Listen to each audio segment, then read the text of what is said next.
sudah kebalik-balik logikanya, Pak. Sulit sekali kami menjawab masyarakat. Nanti kalau ada apa namanya maling, nggak usah kita kejar. Sebab kalau kita kejar dia nabrak sendiri, kita jadi tersangka. Habibur Rahman soal suami jadi tersangka usai bela istri dari jambret. Publik marah, kami juga. Ketua Komisi 3 DPR RI fraksi Gerindra, Habibur Rahman menyayangkan sikap polisi dalam kasus orang suami bernama Hogi Minaya, 43, menjadi tersangka usai membela istrinya dari jambret. Pernyataan itu disampaikannya saat rapat dengar pendapat RDP, Komisi 3 DPR RI dengan Kajari Sleman, Kapolresta Sleman, dan kuasa hukum Hogi Minaya pada Rabu, 28 Januari 2026. Dalam situasi memprihatinkan, ya, di tengah tuntutan masyarakat reformasi kepolisian, reformasi kejaksaan, reformasi pengadilan, kami sangat menyesalkan terjadinya peristiwa yang menimpa Pak Hogi ini. Katanya dalam rapat pada Rabu, 28 Januari 2026, ia mengatakan secara kasat mata, penegakan hukum yang dilakukan Polresta Sleman dan Kejaksaan Negeri Sleman bermasalah. Sebenarnya ini kita kasat mata, Pak.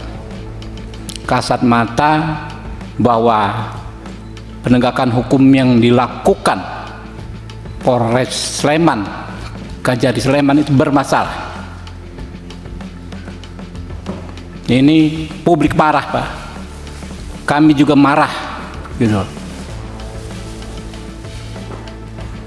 Sulit sekali, Pak, situasinya, Pak. Kita ini mitra, Pak. Bagus mitra, bagus kami. Mitra jelek, kami ikut jelek, gitu kan. Penyusunan KUHP dan lain sebagainya, kami pertaruhkan kredibilitas kami untuk menjaga kepentingan kejaksaan dan kepolisian. Tapi praktek seperti ini, ya, membuat kami kecewa.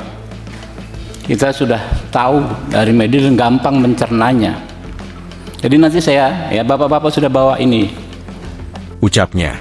Habibur Rahman menyebut praktik yang dilakukan polisi dalam kasus Hogi tersebut membuat pihaknya kecewa. Tapi saya ingatkan, Pak, nggak usah lagi ngomong apa normatif. Kita ngomong, ya, yang substansi dan kedepankan hati nurani, Pak. Saya pagi tadi, Pak Kajari, saya berkomunikasi dengan Pak Jampitsus. Ya, kalau ini saya yang ngomong Ketua Komisi 3 di ruang resmi Komisi 3, saya nggak mungkin bohong.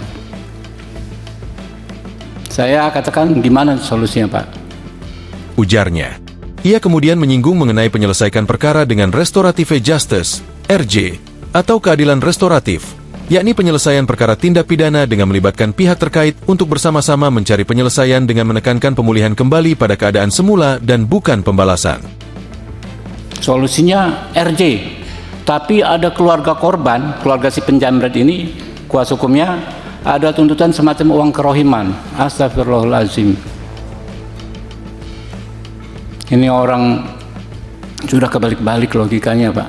Sulit sekali kami menjawab masyarakat. Nanti kalau ada apa namanya maling, nggak usah kita kejar. Sebab kalau kita kejar dia nabrak sendiri, kita jadi tersangka. Katanya, Habibur Rahman kemudian menekankan mengenai pasal 65 huruf M Kitab Undang-Undang Hukum Acara Pidana, KUHP, baru yang berbunyi, penuntut umum mempunyai wewenang menutup perkara demi kepentingan hukum. Jadi saya ngomong dengan Pak Jampidum. Udah, Pak, saya bilang, KUHP baru ada solusinya. 65 huruf M, jelas. Bisa dihentikan demi hukum. Nggak perlu RJ kalau kayak begini, Pak. Gimana kita mengizinkan kembali? Nanti bisa diperas lagi ini. Sudah jadi korban, jadikan tersangka, diperas lagi. Astagfirullahaladzim. Ucapnya. Ia juga menyesalkan pernyataan dari polisi yang dianggapnya tidak mengimplementasikan pasal dalam Kitab Undang-Undang Hukum Pidana, KUHP, baru. Saya menyesalkan, di sini ada yang namanya Mulyanto. Saya menyesalkan pernyataan saudara mengatakan penegakan hukum bukan hanya soal kasihan-kasihan. Saudara harusnya pahami betul di KUHP baru pasal 53, ya, penegak hukum itu mengedepankan keadilan daripada sekedar kepastian hukum. Kita seharusnya nggak perlu rapat kayak begini, tapi apa caranya kami? Kalau nggak selain dengan memanggil seperti ini, ya. Tuturnya. Download Tribun X sekarang, menghadirkan lokal menjadi Indonesia.